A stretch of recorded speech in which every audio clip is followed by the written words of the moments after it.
Kangkong with hepon. Muna ang kangkong ning 3 minutes.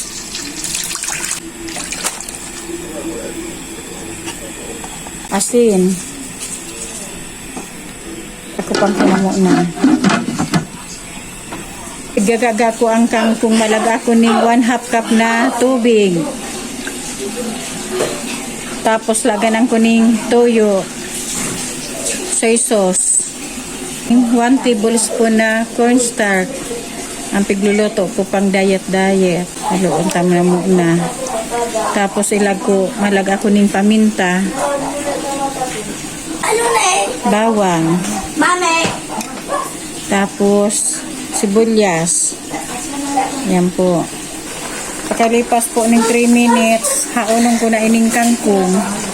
Papatitian ko ang lana. Kung bawang,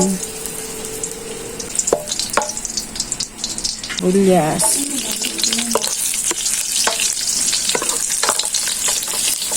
ipon,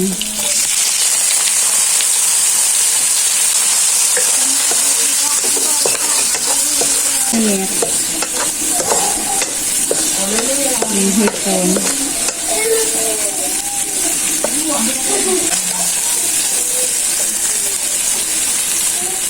parang 5 minutes, isusunod ko na ang kangkong, ipiglaga sa bagong kangkong.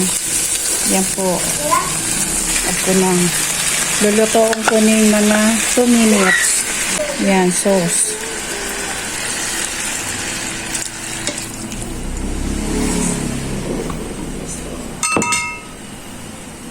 Yan po, kabaak lang siya.